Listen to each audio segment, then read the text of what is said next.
Okusima oku kubire kugenderire okwinegeza omukago ogw'ekanisa egi eyinene kihome eki omu kuburira enjiri hamwe n'okutebeekanisa emitima y'embohe.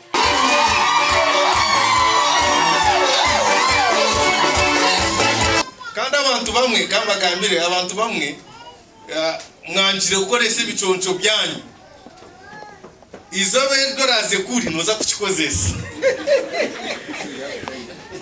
You are not using your gifts to serve God. When you go there, you may end up using it. Ati naninganira n'abasigazi bari kweshongora cyo mu kwaya. Yes, ariyo kwaya. Kwaya mani n'ababuza ati mutakijira haino wabena ishongora mu kanisa yo wanyu ngo wapi. Nga eshura ya kano gwabiri ni itano kuzagwabiri na mushanju ngo kujuna no kwabusha konko kuba mukurasa oyine kugira cyo wakoraho turukugumuryaho fa utine cyo koziro kandi twakerebera kimwe go kujuna n'ubusha abantu bona ntubetanga bijari Yesu bajunwe orukwebembera echome echambarra main prison SP Celeste Kamya asimere abikiriza hakanisa ya Kishenyi Church of Uganda ahabwo kubaho mugisha ogwo kushaba nabo.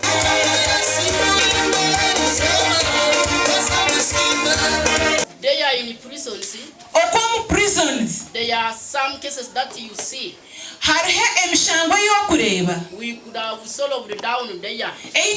Twamarireho kuri yo muko mu cyaro. But it seems like we have not understood who Christ is. Konka ngo kujangu twitegereze Kristo noha. So we make sure we run very fast to court. Nuturako kwirukanga turukuzo mu court. Yet even if you had come to church, you would have finished.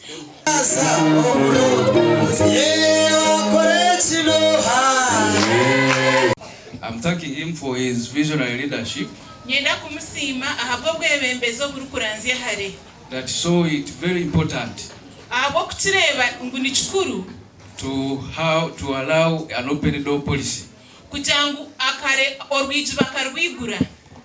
For us in prisons, we don't live in an island. No, we live with people.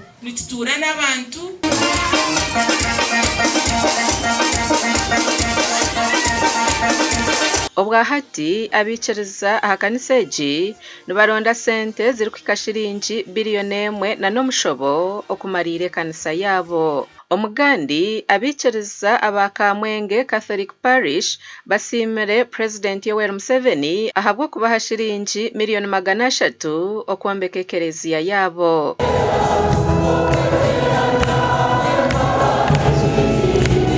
That's why we are here to appreciate him. We have to reciprocate his love by building him an awesome church.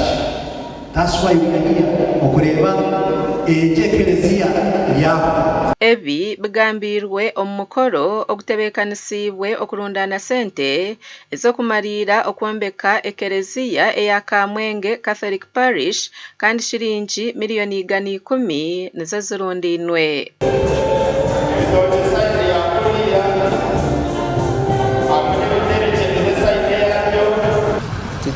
Twombeka ekereziya yamara emyaka 12 turi kwombeka okambweno okusima kwanje kweri izuba kwa buli muna fundraising tunga mesente za kwasa kumaririza ekereziya toreka ngo agari hamwe ngo gatikufu kandi mukama yakuha kuzimazima omwebazi mbene rizoba twatwizire kusima mukama habya tukolire turi kwombeka ekereziya. Prophet TJ Collins obira ryo mujenyi mukuru ashabire abakristu okukorera mukama batarukweganda.